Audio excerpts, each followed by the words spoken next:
Property management is, it was the hardest job I ever had because every day is different. I say it's a very spirited business. It's the one thing you do where every day someone is mad at you. Tobe Bizzuto said we are all privileged and lucky to be able to build sanctuary for our residents. Yeah, that's and I'll never forget that. Yeah. I'm a Walmart shopper. I always have been.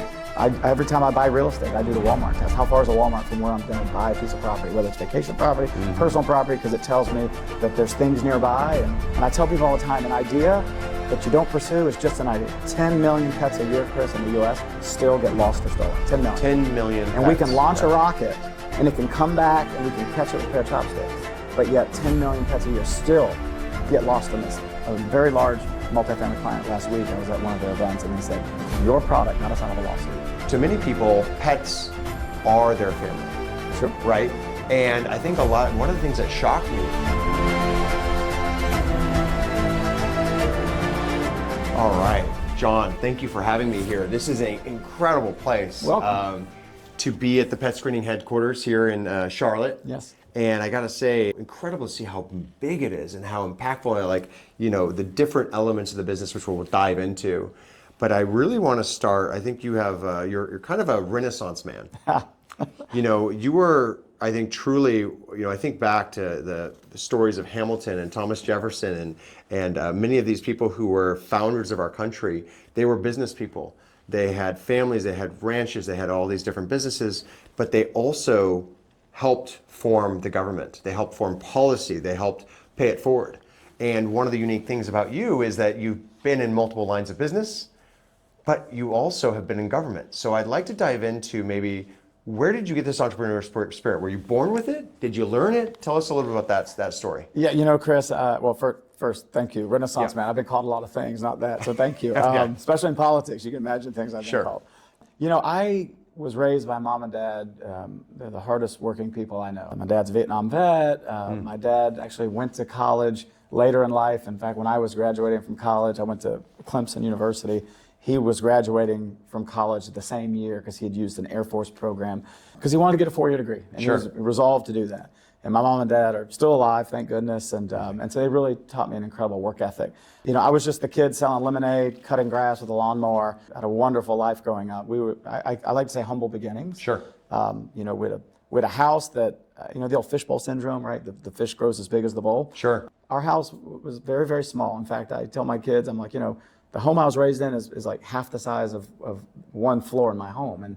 But I never thought it was small or big, it was home. Yeah. So my parents just taught me to work hard. And I honestly don't know where the drive came from to be necessarily an entrepreneur, but I will say that to be an entrepreneur, you have to have an incredible work ethic. Yep. And I will never ask someone to do something that I wouldn't do myself. Yep. And I point to my first company that I had, which is not what I do today. We were so small that we would close the office on Tuesdays and we'd all clean the office together. It was about a 2,000 square foot office, and I would always clean the toilets. Yeah. Wow. I took that. I said, I will put the yellow gloves on, because if I'm willing to clean the toilets, then it just shows that there's nothing in here that I wouldn't ask you to do. And years later, one of my former employees, because I've sold that company, they said, I always remember you putting on the yellow gloves and cleaning the toilets. And I said, well, I just felt like I needed to do that. You needed to do it. Yeah. So silly example, but it's true. Well, and you're in the business of pets, and you obviously you had the management firm. You've had PetScreen.com. You're a congressman.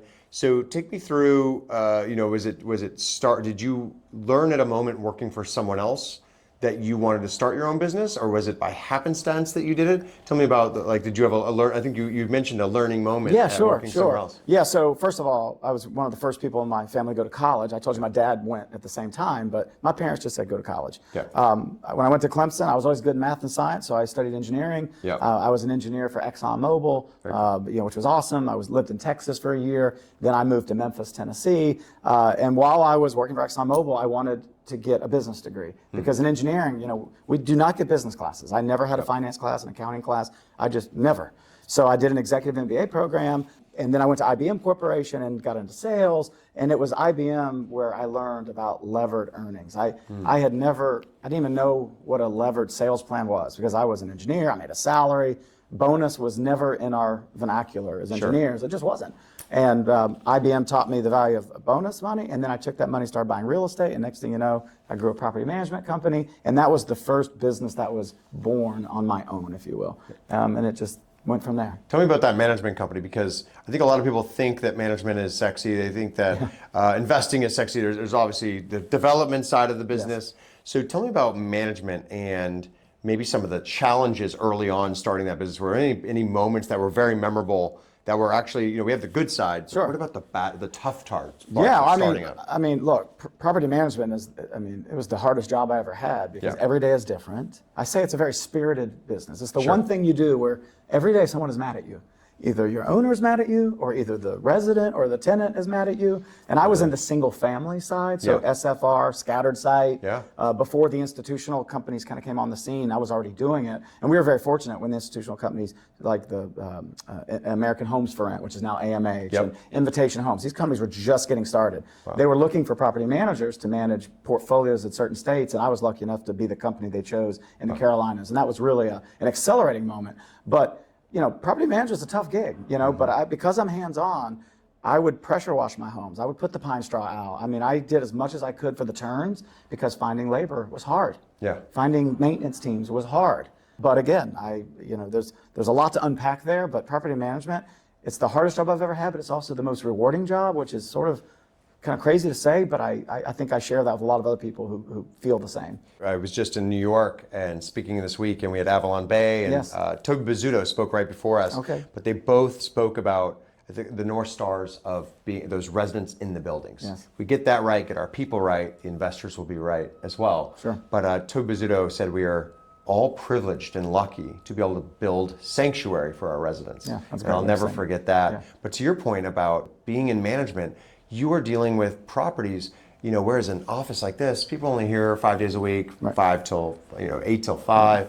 You're dealing 24 hours. On call. So what kind of, I'm actually curious, did you have like a work truck you drove back then, or did you have like stuff in your car? Are there certain things you always went around when you were in management of properties that you always had on you, like your Batman belt? Yeah, sure. I mean, so first of all, I had a nice fleet of maybe some of the most, what were they called? Like, they weren't PT Cruisers. Oh, yeah. They weren't far off. Yeah. I know a Chevrolet HHR. We had one of those too in the laundry business. Okay, and so they, I'm not critical of them, but it's a great vehicle to brand, but it would not be a vehicle I choose as my daily driver. No. But I had grown a fleet of those. I think I had 11 of them, running all over different markets. They were silver. They had my logos on it. Of course, I was, as I was small, I was doing maintenance. I was on call, and as we became more sophisticated and advanced, some companies started to come in that would do it. And there was a company called Night Tenders in the single family space, and they would tend it at night. And that was Susan Alburn, who's a good friend. But I always had a phone, and I was always on call. But I love it, Chris. Like, I don't know, I'm a workaholic, which I think people say, oh, gosh, you need work-life balance, and I get that. But I enjoy what I do. I absolutely love what I do, and my family knows that I love what I do. And every time I'd go to Disney with my kids, and I'm in line working on the phone, I always put it away when I'm on the ride. Definitely. And it's when you're passionate about what you do, and that's something I want to dive into a little bit there, because I found one of the challenges for many of us is that whether it's in life or even in business, I was just talking to a successful entrepreneur and venture capitalist last week, and he said, I always feel like there's more I have to give. I always feel that way. Like I need he's got 2 young kids. Sure. I've got 3. You've got 2 kids? 4 kids. 4 children, yes, that's right. And it's, you have that balance of trying to be with them, but you're also going to speak and build the business. And you've got now hundreds of employees that you're looking to support. Right. So tell me about, I want to stick with the management side first. When you were growing that business, were there any people that were influential to you that you looked up to in the industry or maybe outside the industry about building that business? And number 2, when you're thinking about building it, did you have certain goals in mind? Or were you just kind of building the airplane and flying it at the same time? Yeah, I mean, I think it's probably a little bit of all the above. It's hard to not build a business and think you're in the air and you're like, are both engines running? Like, it's why in airplanes have redundancy, right? Yeah. And so that's very important. I'm definitely business minded. I'm geared. I'm attracted towards it. I think a lot of people crave like Hollywood athletes. I crave executives and government leaders. Like I'm more, I played sports, but in high school I worked at a Radio Shack because I wanted to work and I wanted to make money. And I was a good athlete, but I just chose to work. And so I always thought brains over muscles because you can get injured and then you're done. And so I'm sort of attracted to people like that. I remember when, we'll get to the story about how I got into politics, but Sure. when I served in the House of Representatives for North Carolina, I got to do a trip out to Walmart's corporate office. And I got to meet Doug McMillon, who had recently had just been installed as their CEO. And just a young guy he was actually, I think, I'm pretty sure he said he was the first outsider hired. I mean, in other words, I don't think he was family of the Waltons, and he had worked his way up, and he just was so human, like so normal. Yeah. Which I know sounds strange Sure. but he was. He just was a likable guy. He'd be a guy standing at the bar, just being quiet, having a cocktail, observing, listening, and there was something about him you can't get to that part and not probably have all the skills needed. But I found him to be amazingly grounded, and he had a great story, and I got to go to the big Walmart, like one of their cheer meetings that they do for the corporate office, and I'd heard about that. I'd read some of Sam Walton's books. So, Doug McMillon has no idea that he touched someone like that, but it did. Made an impact on you. It did, because as a young guy doing great things for a very big company, and I tell people all the time, I'm a Walmart shopper. I always have been. Every time I buy real estate, I do the Walmart test. How far is a Walmart from where I'm going to buy a piece of property, whether it's vacation property, personal property, because it tells me that there's things nearby. And so, yeah, I'm a big fan of his. And Sam Walton had a really interesting goal. His goal was that if he could make it more affordable for everyone to live a better life. Yeah. And it was really intriguing to me. I have some friends who worked there and got to go out there. But yeah, incredible. They still have the 5 and dime store, Sam's store there on the square. And remember, Kmart was king then. I mean, my town had a Kmart, and then eventually got a Walmart. And Sam Walton, again, I didn't know the man, but I've been to the 5 and dime. But he did things different. He had fun. He would sell products in the parking lot. He would bring in wildlife, or like goats, and I mean not goats, but I feel like he brought in like lambs or something. I've read his books, and it talks about the things he did. And look, he drove a pickup truck. He had a shotgun in his office. And he had a dog. He loved his dog, right? And so, absolutely. Again, the human element to me is so important. And the day that my wife loves to tell me that, my job is to keep you grounded, and I appreciate that. But I hope to think that I stay grounded no matter what, because I don't ever want to lose sight with that. Obviously, you were in a very human and person and family-oriented business in the management business.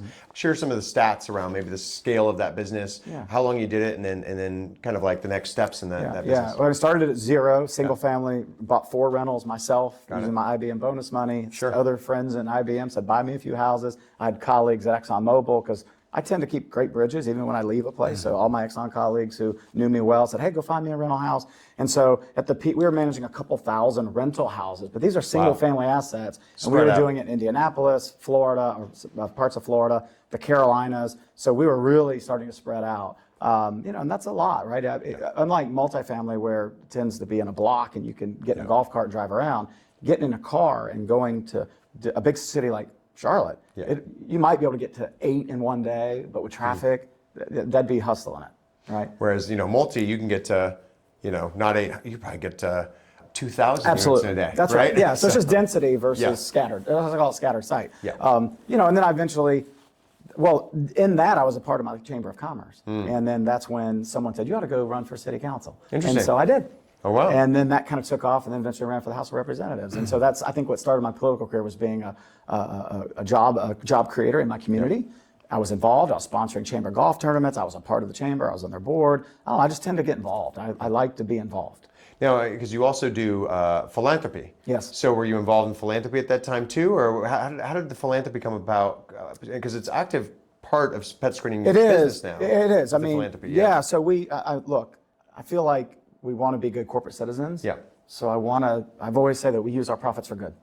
Yes, we want to be profitable, of course, what company doesn't, right? But I want to take a part of those profits and really do good with it. And that's been a theme all my life, because my parents do good. They always volunteered, and so and help others, right? And I know some people have the means to do more, some people have the means to do less, but we all have, hopefully, 2 arms, 2 legs, and get out there and volunteer. I was just separating clothes last week at Lydia's Loft. It's something that some of our employees put together. Wow. If I'm in town, my rule is I go. But I've always had giving as a part of what I do. But here at Pet Screening, I don't know how deep we want to dive into that, but we have our Down for Pets program. Yeah, love to hear more about it. Why don't we dive into that right now? So I think one of the coolest things about, and maybe was it taking the leap, so you were at the management firm, and then you went into city council. Correct, yep, starting city council. When did you start, let's back up. When did you think of the idea for pet screening? Did you have co-founders? Did you do it on your own? Did you discover it? You were managing buildings and then you had the problem? So I had had my own management company. I went from town council. I ran for the House of Representatives. I won. I was serving. Wow. I was the only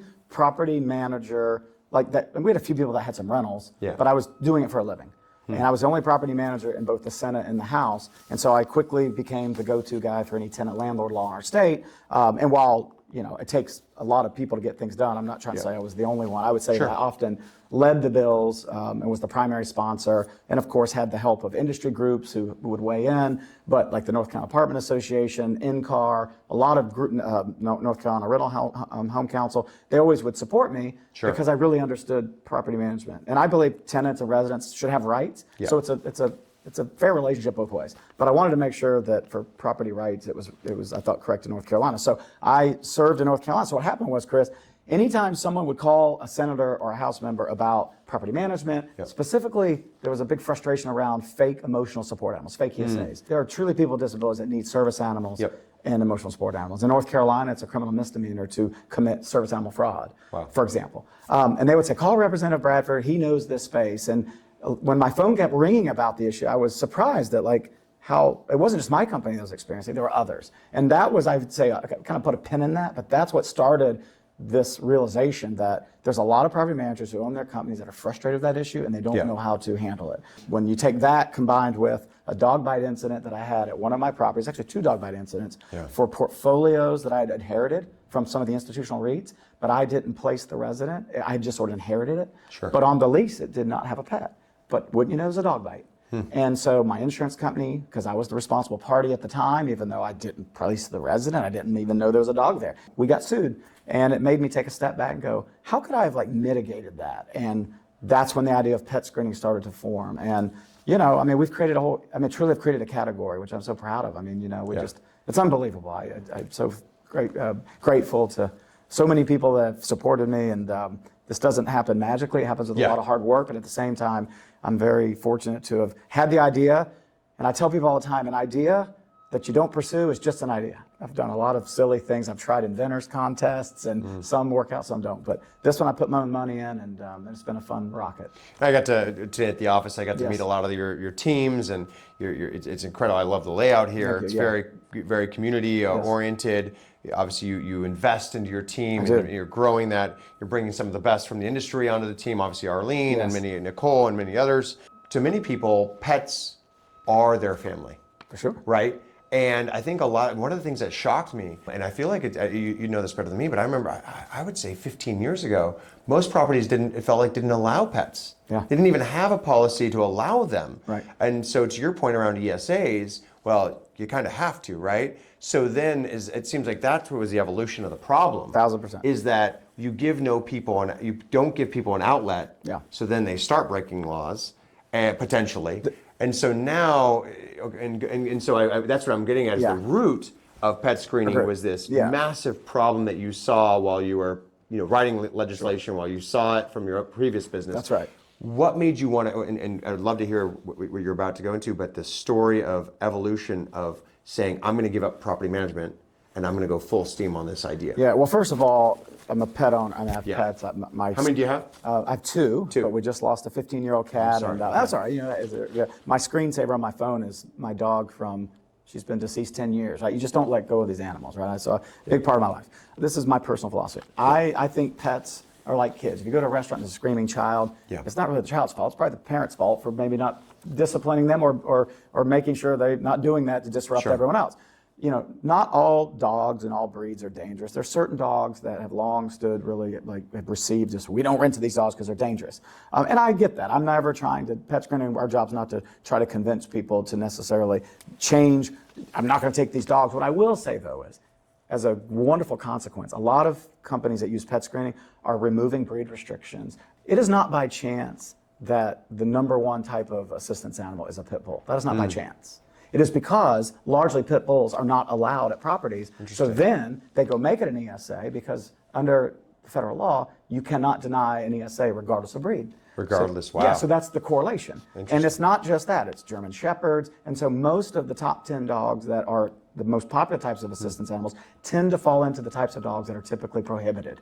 And so if property management companies would go find insurance companies, and there are more and more insurance companies, Chris, now that are actually not even putting any type of breed restrictions in the general liability policies. I think there's just sort of this archaic way that's always been done this way, and so there's some real opportunity for change here. Yeah. And if you go shop insurance companies, you might just find a GL policy that does not have breed restrictions. Then you can open your breed restrictions up, and what pet screening does is we just help you better understand that risk. And trust me, while I will acknowledge a pit bull is very strong, muscular, and if it bites you, it will hurt. Yeah. I will tell you there's a lot of dogs that are raised from puppies that are lovers and lickers, Yeah. and they can be great dogs. And those owners, by the way, would be willing to pay more to have their dog because it's their family, and they understand Yep. that it is a type of dog that typically is not allowed. So again, pet screening is just a managerial tool to help that, and it's been a wonderful journey seeing companies make changes because of our platform. Yeah. We don't force that in any way, but if they want to think differently, we can support them either way.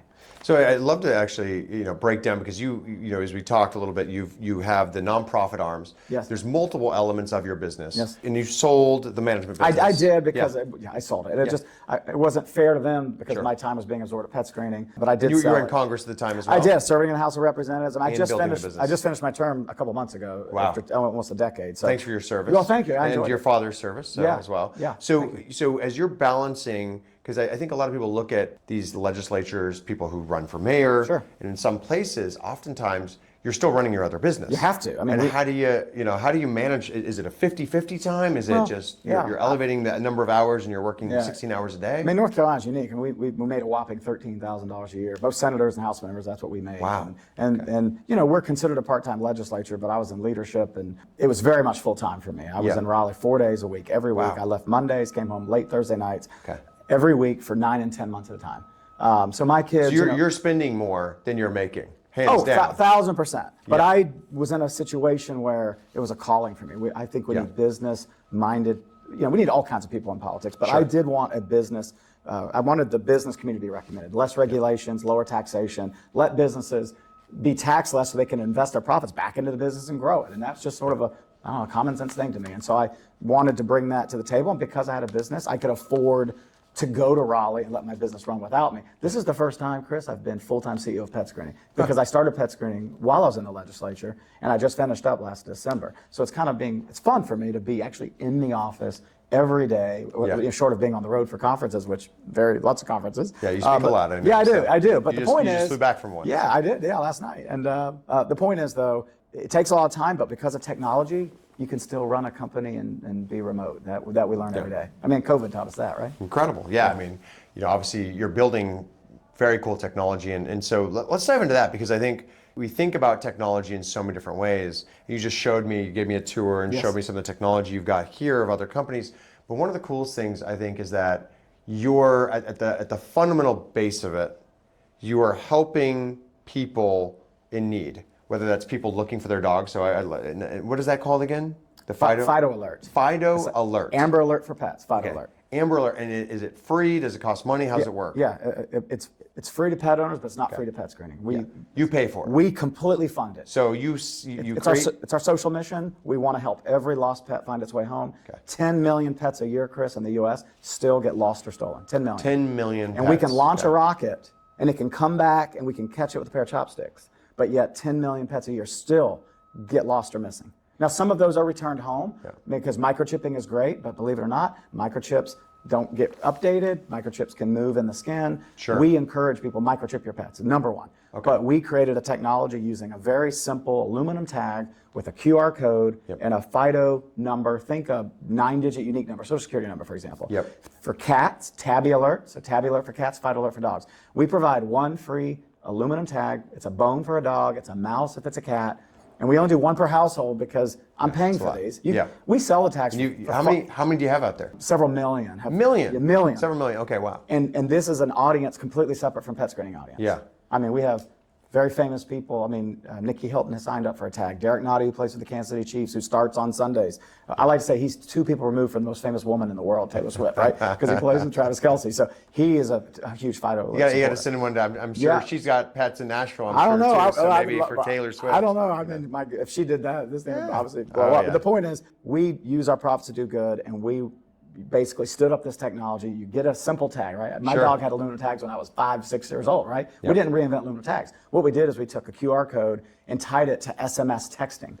We send an SMS text message when So if someone someone scans scans the QR it, it code. automatically sends? Yeah, yes. Interesting. Yeah. So that's wild. So because I've seen, we found missing pets Sure. before, and it has a phone number, and you call or you Yes. text, and Yeah. so the idea is like you're simplifying the process. You scan it, instantly sends a text. And you're it paying doesn't, for that. and it doesn't just send it to one person. You can put up to 10 people in your network. So we're sending as many as 10 texts. The whole family. A tag may have one phone number on it, which is great. But what if that person's like you on an airplane? Yeah. It may be 4 hours before you're back on the ground. And if that dog gets away again, now it could get hit by a car or whatever. So we let people put 10 people, up to 10 people in their network, and all 10 people or 8 people or whatever they put in will get an instant text message. These are SMS tags. These are not Wi-Fi. These are not notifications.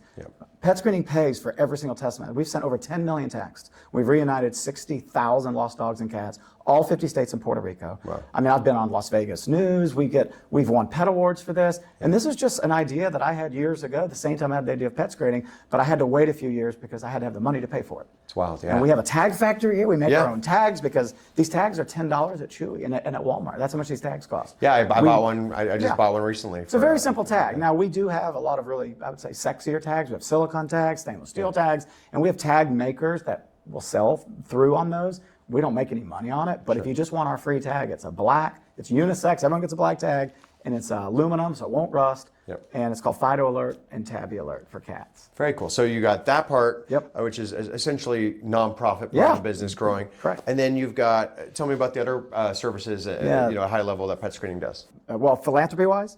You can start there, okay, if you like, so, and then we can jump into the other. I think the problems you've discovered through the business. Okay. I'd love to hear about. Let's talk about one more philanthropy. This is important. I love the Down syndrome community. Yes. I have Down for Pets, right? Yeah, Down for Pets. Down for Pets. No one in my life has Down syndrome in terms of a family standpoint. Sure. But I believe that people with Down syndrome are angels sent here to teach us to be better people.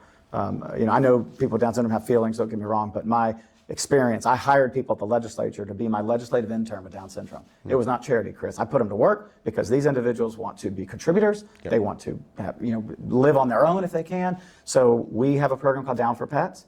We connect people with Down syndrome with shelters, with dogs and cats, and they can adopt them for companionship. And we pay for that whole experience of adoption. We pay for the first year of like medical care, food, et cetera.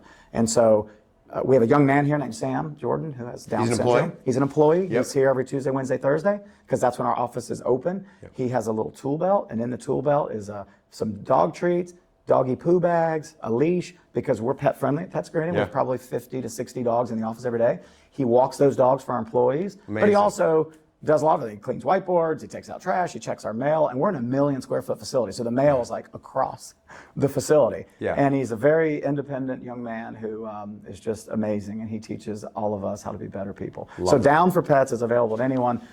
So if anyone listens to your podcast, if you have someone in your life with Down syndrome, please share that because we have money to go make that happen. Now, as far as the business goes, right, we're solving an amazing problem with managing pet policies and stopping fake ESAs, because there are people that need these animals. We're not punitive, but we do want to make sure people follow the law. And because I was a legislator, I know the law incredibly well. We have an amazing relationship with HUD and Office of Enforcement, and a lot of that is very regulated, and it's across all 50 states.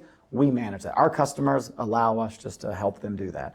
One thing I've learned, though, is that the vacation rental industry has a similar problem. Now, long-term is Fair Housing Act. Vacation rentals are ADA, so they don't have to necessarily deal with ESAs, but they still deal with service animal, and service animal fraud's real. So, pet screening, we're solving the problem for long-term rentals. U.S. military bases are using pet screening. Manufactured housing, a big business. That's something I learned using pet screening. Of course, multifamily, affordable, senior, single family. And we just continue to grow there, and we have lots to go do. But we also have now moved into vacation rentals. So we have a lot of clients that actually do both, especially on the single family side, like companies down in Florida. They have a long-term portfolio and a short-term. So they have a similar problem. People want to take their pets on vacation. It costs $60 to board a pet. Wow, why on not, an airplane? Why not pay $50? Or aboard, overnight. So if you're going for a week vacation, rather than paying $420 to a boarding facility, why not pay $400 to your vacation host? and have your dog with you. People will do that all day long. So we're in that space, and we're going to grow that in 2026. It's very exciting. Very cool. It's hard not to find a hotel that's not pet friendly anymore. Yeah. That shows you how The airlines. I mean, the airlines. Airlines, you see it, student housing. When I was in college, seeing a dog was like a unicorn. Yeah. My kids are in college, dogs are everywhere. Everybody. And you know why they changed? Because they said no pets, and they were getting all these service animals. So now they allow pets, and now they're able to charge for it. Yep. And they're seeing reduced service animals and more pets. Well, I think at the root of it, any type of fraud hurts the people that should be getting that benefit. Totally. Because it's now moving from, and the laws will have to change and whatnot, but, you think about it, is you're helping essentially stop crime. Joe, I can't legislate morality. People are still going to lie. That's just what it is. What we can do is make sure people understand that this is serious business. You're going to lease something that someone else owns, and you have an obligation to be truthful. Yeah. Of course, even pet screen, we don't have a crystal ball, but what we will do is get them on the record. So if they're going to lie, we're going to get them on the record. I just had a very large multifamily client last week. I was at one of their events, and they said, your product got us out of a lawsuit. Wow. They said we had a no pet profile on record. The resident knew they could not pet foster, no visiting pets, because that's what we do. We get people to understand not having a pet also means no visiting pets, no pet fostering, no pet sitting. There's a big side hustle with Wag and Rover where you can watch, spend the night, other dogs in your place, not your dog. You get paid for it. Airbnb for pets. Yeah, it happens. Yeah. So those are not allowed, but they had a dog bite with a visiting dog. And they were able to show the attorneys that they had a no pet profile on account. That person knew they shouldn't have a visiting dog, and they were released from the lawsuit. So it just shows how our product is really, is helping property managers. And that's a fun stories for me to share with you and hear as I travel. I'd love to hear maybe a little bit about your first customer. Was there a first, I think you mentioned earlier in multifamily, there was a big customer. Yeah, so this is great. This is a great story. I was at OpTech, and I was in the new booth exhibitor area. Yeah. We were brand new to multifamily. It was like 5:59, and everything shut down at 6. Like literally, they're about to turn lights off. And I said, I'm gonna stay here to the bitter end. And Matt DeGraw, who is president of Bridge Property Management. Sure. He came by my booth, didn't know who he was. He said, hey, I wanted to see you because I had done a pitch contest, and we had won. We won the pitch contest, which was fun. And he said, I heard you on the stage. I wanted to come see you. Give me your card. I'm on my way to catch an airplane. Wow. And I asked for his card. He said, I don't have any. And I thought, okay, I'll never hear from this guy. He emailed me from the airplane, like he said he would. Yep. I learned who he was. And within a month, we'd rolled out 60,000 units of multifamily. Amazing. All because of Matt. Wow. And to this day, when I see Matt, I thank him because I'm like, you took a chance on me. Yeah. And so yeah, Those that's people a who fun take story. a chance on you in the earliest days are very meaningful. I remember our first customers, Emily Residential, who was a big impact and helped build the product out. One of the other things I think, when we think about public service and leadership, as you talked about things you're excited about, but was there something that you learned in public service that has applied and helped you on the pet screening side and the entrepreneur side? When I finished my political career, and I don't know if I'm done forever. I'm done for now. President one day? I don't know. I don't know about that. I really don't aspire to be president. All right. But I do aspire to do more. I feel like public service is a good fit for me. I definitely left with a lot more friends than enemies. And I think there's something to be said about that, especially 100%. in this very divisive world that we live in today. I mean, I don't know. I try to get along with everybody. I can disagree with you and still find 9 other things we can agree on. And I think you can be as resolved about a position that I may not even get it, and you may not get what I'm seeing, and we can just agree that we see it differently. And so that, to me, is just a good life skill set that I'm trying to raise my kids that way. I bring to my business. So yeah, politics taught me that. I think one of the other things that stands out to me is advocacy. Yeah. Because the lawmakers need to be, like you said, there was only one management person in the halls. Yeah. And so something I learned, from my Luxor and package locker days was getting involved because we were building, just similar to you, we built a new space. So I think one of the coolest things for me was, learning about getting involved with NMHC, NAA, RETC, ULI, these nonprofit organizations. It matters. Because you have to be a part of the conversation or someone else is going to write that law. Well, yeah, you need to be involved. I mean, I'm on the governmental affairs for NRHC. They're legal. I was just on a panel for North Carolina. I'm not even serving anymore, but I have friends that are there. Yeah. So people need to give back. I mean, you either sit back and watch it and complain about it, or you jump in and try to help it and be a part of the solution, right? Yeah, I think one of the tough things you talked about earlier as well was balancing family and pet life. Yeah, sure. How do you balance, what have you learned? Is there any readings or things you're working on maybe about, because we had someone on earlier on one of our podcasts, Steve Halsey, and he shared how he was working so much that his wife came to him and said, "We're done." Wow. And he broke down on the podcast, but shared, I knew I needed to make a shift. Has there ever been any learnings for you, being, as much as you do from nonprofit, government, and also technology? What is it that stood out to you of how you balance? Are there any secrets you can share with us? Well, people have always said, John, we watch what you do, and we're always amazed at, like, when you're home, you're present with your kids. And so, I mean, I would never judge anyone else, because I don't know if I do a good job of this or not. I think my kids have just grew up around a dad that was a hustling sales guy at IBM, entrepreneur, served in government, and I was gone a lot. But when I was home, we did things and we went places together. I'm in a new phase of my life. All my kids are now in college, so we're empty nesters. And so my wife, right, I travel a lot, so she's at home with the dog. And honestly, this is something new for her. And I don't want to say the struggle bus, but the reality is you live your life to be there for your kids and give them everything that you can. And then when they go away, you're like, well, now what? So I'm taking my wife to more places, for example, with me when I travel, which is new, right? Which I've never been able to do before, because she had to get them to this or get them to that, because that was the role she played.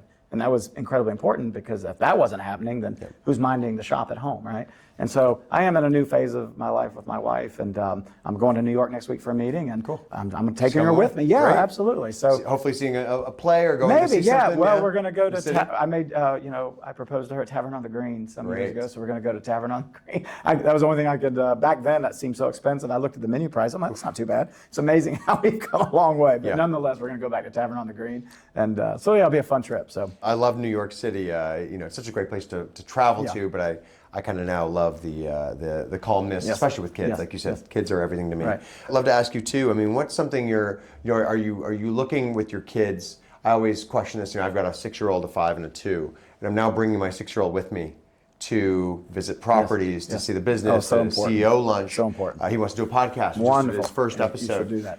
What are you thinking about with your kids? Are you getting them involved with the business? Or are you telling them to go out and do their own thing? And then maybe, what are your thoughts there? Well, I took my son to his first pet screening trade show when he was 12. Wow, okay. And I've taken one of my daughters, I have identical twin girls, and I've taken Macy, one of my twins, to a Nashville show. She stood at the booth with me.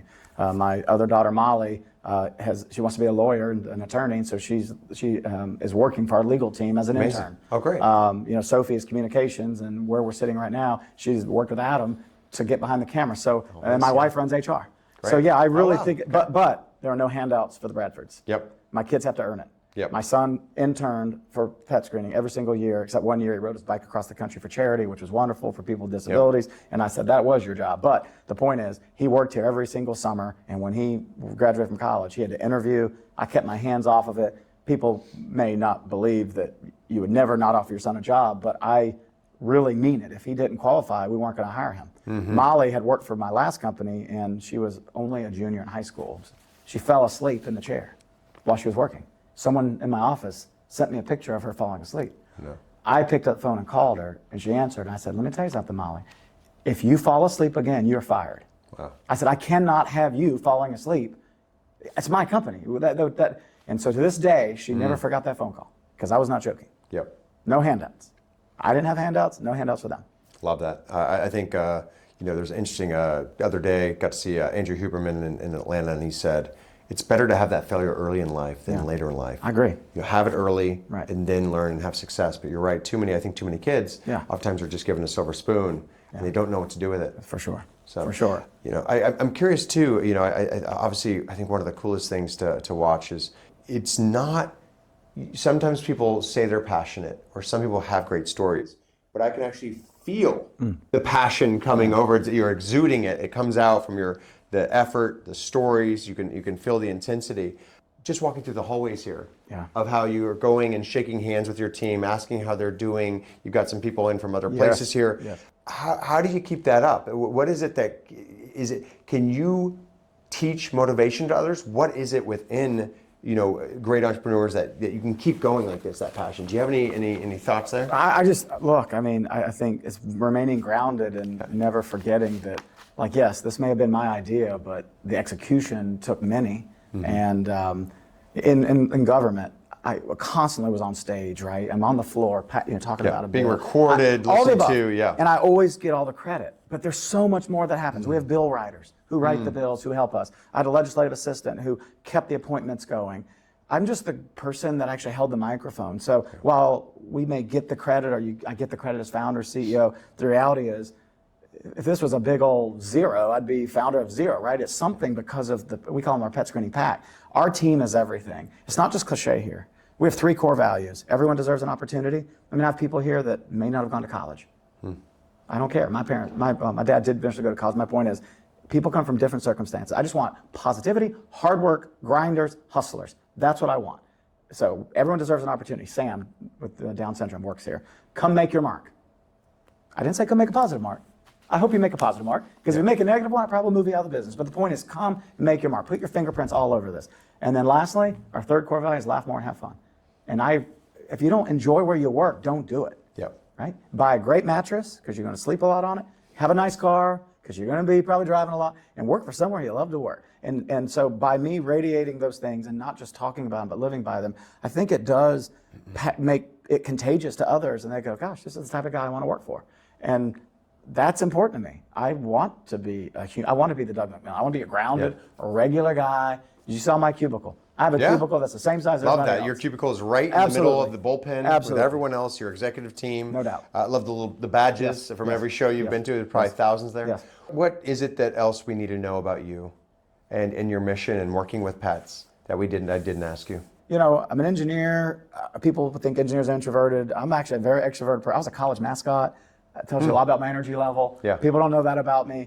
I don't know. I'm grateful I'm grateful for everything around me, and even people who I would consider have been really hard on me, like this was during politics. Yeah. Like, I'm thankful for that, because I promise you I learned something from them. So I don't know. I hope that I don't ever come across as a know-it-all. I'm not. Yeah. I'm not a know-it-all. I don't want to be arrogant. I just don't want those things. I just want to be the regular guy who's running a company and not asking anyone to do something he wouldn't do himself. And if I ever get off that path, I think my wife would be the first to grab me by the neck and bring me back over. But then I've probably lost my way. And I don't want to lose my way. I just don't. So that is, if you know John Bradford, I hope my impression of when you look at me and say, well, gosh, that guy, I want you to leave going, that's a really nice guy, because that's important to me. That's silly, but it's true. It's easier, I think some people attribute being mean with being successful, and I think it's actually found the opposite. Yeah, I agree. You don't have to. You don't have to be. That's a choice. No, I can have hard conversations, but I can still do it in a way where, even if you're an employee leaving, I'm like, it just didn't work. But you know what? Let's stay connected. Tough conversations can still be good conversations. They don't have to be confrontational, ever. When I know your reputation is phenomenal in the industry. You're kind. Thank you. Traveling the country and as you're building this incredible company. Yes. So keep doing great work. It's great to see how many pets are now being welcome in communities. Yeah. And I think because of your work. And I'll say this is, continue to drive forward. I think one of the best things is showing others, and I saw this yesterday in you, is showing others how to pay it forward and how to build their nonprofit. So thank you for the time, John. Thank you so much. Really appreciate it. Thank you so much. Yeah, it was a lot of fun. Right, Thank cheers. you.